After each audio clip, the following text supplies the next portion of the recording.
Good evening students. आज हम लोग कंपेयरिंग द सेक्टर्स में पढ़ेंगे कि किस तरह से सेक्टर्स में परिवर्तन है। कभी एग्रीकल्चर आगे था, फिर बाद में इंडस्ट्री आगे हो गया, उसके बाद सर्विस सेक्टर ग्रो करने लगा। देखिए, शुरुआती दौर में एग्रीकल्चर सेक्टर में लोग ज़्यादा काम कर रहे थे।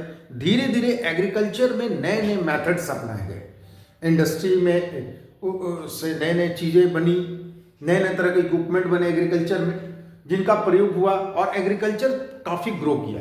अब एग्रीकल्चर ग्रो किया तो उससे आधारित एग्रो बेस्ड इंडस्ट्री स्टैब्लिश हुई, ट्रांसपोर्टेशन चालू हुआ। तो एग्रीकल्चर एग्रो बेस्ड इंडस्ट्री चालू हुई, धीरे धीरे इंडस्ट्री ग्रो करने लगा। उस एक ऐसी स्थिति में देखते हैं कि प्राइमरी सेक्टर से जो चीज़ें आपको बन के आती थी, इंडस्ट्री में जाता था, तो इंडस्ट्री में नए नए प्रोडक्ट बनने लगे, तो इंडस्ट्री अब ग्रो करने लगा आगे। अब क्या हुआ कि जो सेकेंडरी सेक्टर जिसमें इंडस्ट्री आती है वो आगे हो गया और प्राइमरी सेक्टर पीछे हो गया। फिर धीरे धीरे क्या हुआ कि जब इंडस्ट्री आपका ग्रो करने लगा तो जहां भी देखिएगा इंडस्ट्री ग्रो करता, वहां पर बैंकिंग की सेवा, इंश्योरेंस की सेवा या फिर कॉलोनीज और भी तरह के सर्विसेज ग्रो कर जाते हैं। तो इस स्थिति में क्या हुआ, धीरे धीरे सर्विसेज आपको बढ़ने लगे। और आज के डेट में क्या है कि सर्विसेज जो है दिन पर दिन आगे बढ़ते, क्योंकि पीपल्स का डिमांड, जनरली डिमांड बढ़ रहा है, लोगों की इच्छाएं बढ़ रही हैं। तो आप देखिए क्या है, स्विगी जोमेटो क्या है या ब्लिंकिट क्या है, ये सब क्या है, सर्विस सेक्टर में आते हैं। तो सर्विस सेक्टर जो है वो दिन पर दिन ग्रो कर रहा है। अब जब सर्विस सेक्टर ग्रो कर रहा है, इसके कारण क्या हो गया कि जीडीपी में आज के डेट में सर्विस सेक्टर का ज्यादा योगदान हो गया है। अब क्या है, सर्विस सेक्टर जो है नंबर 1 पर आ रहा है, जब पहले कभी सर्विस सेक्टर सबसे नीचे पे था। सर्विस सेक्टर हो गया नंबर 1 पर, और उसके बाद सेकंड में आ गया सेकेंडरी सेक्टर। जो हमारा देश कृषि प्रधान था, वो जीडीपी में आज के डेट में एग्रीकल्चर जो है जीडीपी में, या आपको कहिएगा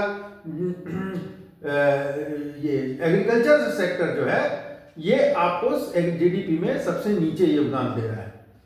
ठीक है, इसका कारण क्या है कि आपका दिन पर दिन जो है सर्विस सेक्टर जो है काफी ग्रो कर रहा है। एग्रीकल्चर, या हम इसको कहेंगे प्राइमरी सेक्टर। प्राइमरी सेक्टर जो है जिसमें एग्रीकल्चर हुआ, माइनिंग हुआ और भी चीजें आती हैं, ये इसका योगदान जो है अब थर्ड स्थान पर आ रहा है।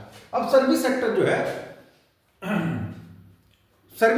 है ज्यादा दिन पर दिन ग्रो कर रहा है, क्योंकि लोगों की डिमांड्स दिन पर दिन बढ़ते जा रही है। अब एक चीज हम देखेंगे कि जीडीपी क्या होता है। तो जीडीपी में होता है कि एक साल के अंदर with in the value of goods and services with in a year of all sectors, कह रहा है कि the value of goods and services with in a year, एक साल के अंदर जो है जितने भी सेक्टर्स हैं, जैसे primary sector, secondary sector, service sector के हैं, वो तीनों जो सेक्टर मिलते हैं उनके जो वैल्यू होते हैं एक साल के अंदर, वो उसका जीडीपी होता है, उस कंट्री का जीडीपी होता है। Value of goods and services produce in this sector जो है एक साल के अंदर, वो उसका इस कंट्री का जीडीपी होता है।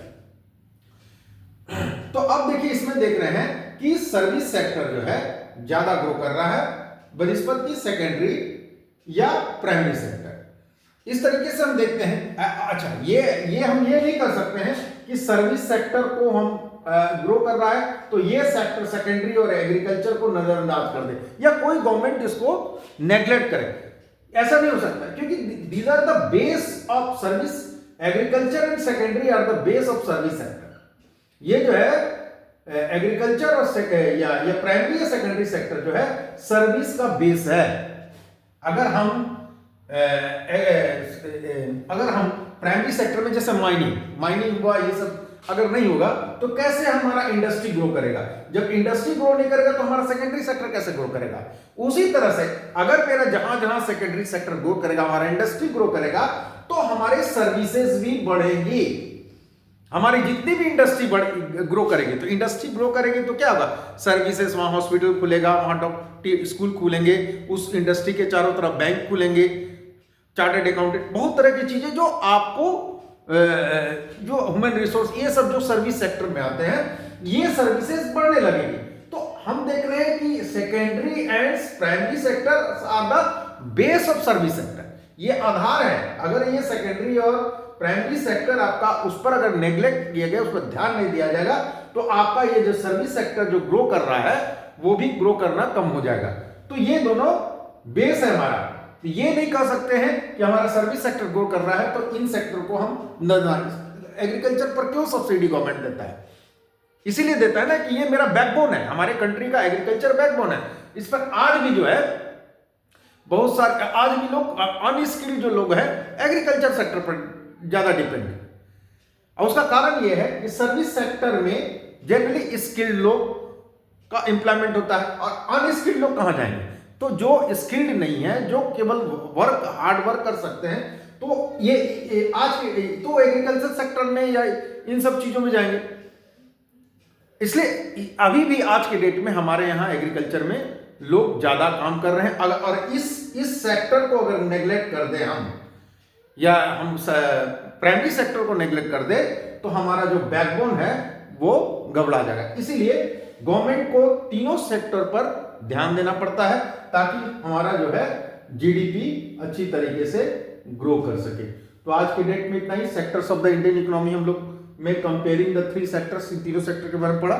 नेक्स्ट क्लास में हम लोग आगे की टॉपिक पर ध्यान देंगे। Thank you.